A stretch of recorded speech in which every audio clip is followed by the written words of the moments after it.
I think I would have made a good governor for Virginia, and I think I could have won the general election next November. Unfortunately, I just couldn't figure out how to get nominated in today's Republican Party, given the method of nomination.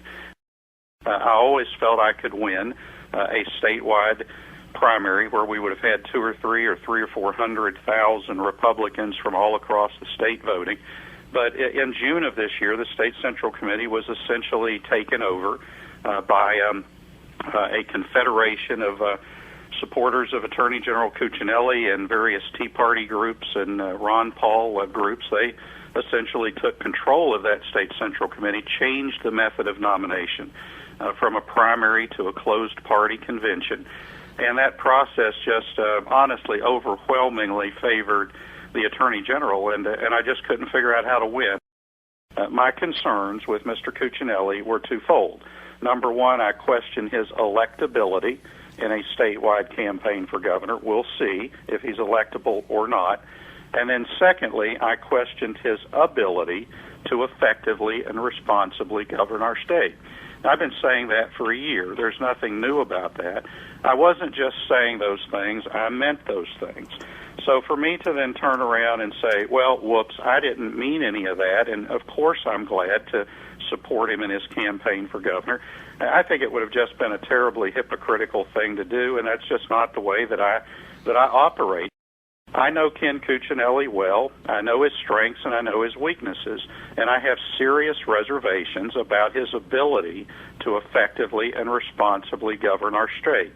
And until and unless those reservations are addressed in my mind, I cannot in good conscience publicly endorse or support his campaign for governor.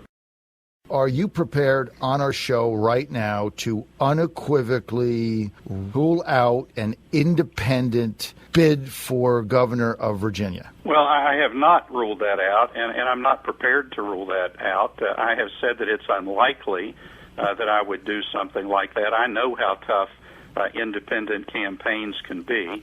I certainly would not want to get involved in an independent campaign simply to be a spoiler of some sort. That's not my style. I would not get involved in an independent campaign unless I thought I had a realistic chance of winning the governorship. But I have not ruled that out, John. I have said that I have no current intention to do that. I think it's unlikely that I would do that, but I have not ruled that out. If you don't endorse the standard bearer, basically that you get tossed out of the party. So are you willing to abandon basically the Republican Party GOP over that rule? Well, it won't be my decision. That would have to be their decision. But if that's a decision that they want to make, that's a decision they can make. It doesn't bother me either way. Look, as I said before, my concern is making sure that our state has good governance. I do consider myself at this point a bit removed from the partisan political process. My focus going forward is going to be on being more of an independent voice for Virginia, more of an independent voice on the important issues facing our state. There is a certain degree of freedom that comes along with having some of those political shackles removed from you.